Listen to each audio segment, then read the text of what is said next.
ပါမယ်ပေါ့နော် intro solution မှာတလုံးစလုံးတွေရဲ့တလုံးချင်းစီကိုရိုက်တာကိုသင်ပေးမှဖြစ်ပါတယ်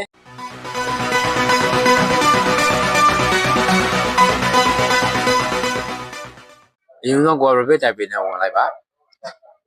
ဒါတော့ကျွန်တော်ကဝင်ပြီးသားဖြစ်နေလို့ admin data ဆိုပြီးဖြစ်နေရပါတော့ဆိုတော့ဒီညမှာကိုကမဝင်ရသေးဘူးဆိုရင်လည်း admin နဲ့ပဲကျွန်တော်ဝင်လိုက်ပါမယ်ဘာလို့လဲဆိုတော့ကိုယ့်ရဲ့နာမည်စောစောလူမျိုးဒီမှာကိုရိုက်ရှင်တဲ့သူရဲ့နာမည်ထည့်ချင်တာဖြစ်တဲ့အတွက်ကြောင့်မှ admin နဲ့ဝင်လိုက်မယ်ပြီး login ဝင်လိုက်မယ်ပြီးလို့ရှိရင်ဒီအပေါ်ဆုံးလေးကဒီအလဲက student ဆိုတာလေးကိုရွေးလိုက်ပဲပေါ့နော်ဒီ student ရွေးပြီးလို့ရှိရင်ဒီမှာလူပုံလေးရှိတယ် student ပေါ့နော် student မီလို့တစ်ချက်ရွေးလိုက်အဲ့မှာ create new student နှိပ်လိုက်မယ်ဒီမှာနာမည်တစ်ခုထည့်လိုက်ပေါ့နော်နာမည်တစ်ခုထည့်လိုက်ပြီဆိုလို့ရှိရင်ရပါပြီကိုကဒီမှာ password နဲ့ဝင်စေချင်တာဆိုလို့ရှိရင်ဒီမှာ password ရေးလို့ရပါတယ်မဝင်စေချင်တော့ဆိုရင်ရေးစရာမလိုပါဘူး okay အဲ့ဒါပြန်ပိတ်လိုက်ပါမယ်အဲ့တော့ကျွန်တော်တို့ကဒီမှာစောစောလိုမျိုးကိုယ့်ရဲ့နာမည်ကိုထည့်ပြီးပြီဆိုရင်ဒီရဲ့ဝင်လိုက်ပါဝင်လို့ရှိရင်ကျွန်တော်ဒီမှာစောစောstudent တယောက်ကိုရွေးလိုက်ပေါ့နော်ဒါမှကျွန်တော်ဒီမှာဒီ Thewa ဆိုတဲ့နာမည်လေးကိုဝင်လိုက်ပါမယ် login ဝင်လိုက်မယ်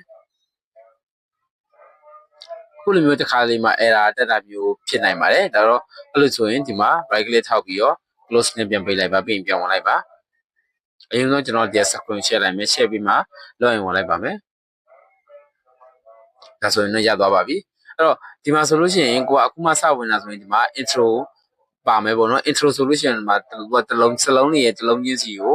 ရိုက်တာကိုသင်ပေးမှဖြစ်ပါတယ်ဒီမှာလည်း basis မှာလည်း lesson 1 to 9ရှိပါတယ်စလုံးလေးတွေပြောင်းသွားပါလိမ့်မယ်အဲ့တော့ကိုက lesson 1ရိုက်ပြီဆိုရင်2ရိုက်ပေါ့နော်2ရိုက်ပြီဆိုရင်3ရိုက်3ရိုက်ပြီဆိုရင်4ရိုက်ပေါ့ကိုက intro ကိုရိုက်ပြီဆိုလို့ရှိရင် beginner ကိုရိုက်ပါ beginner မှာလည်း lesson basis မှာ1 to 9ရှိပါတယ်အဲ့တော့အဲ့ဒါလေးရိုက်လို့ရပါတယ်အဲ့ဒါလေးရိုက်ပြီဆိုတော့ကျွန်တော်တော့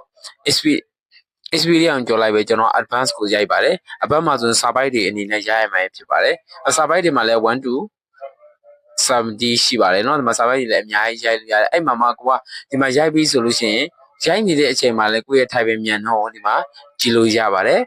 ပြီးလို့ရှိရင်ကိုရိုက်ပြီးဆိုလို့ရှိရင်လည်း type မြန်နှုန်းတွေကိုပြပေးပါတယ်စလုံးအမှားတွေနဲ့ type မြန်နှုန်းတွေကိုပြပေးပါတယ်အားလုံးပဲနောက်ထပ်ဗီဒီယိုမှာပြန်ပြီးတော့ဆုံတွေ့ကြပါမယ်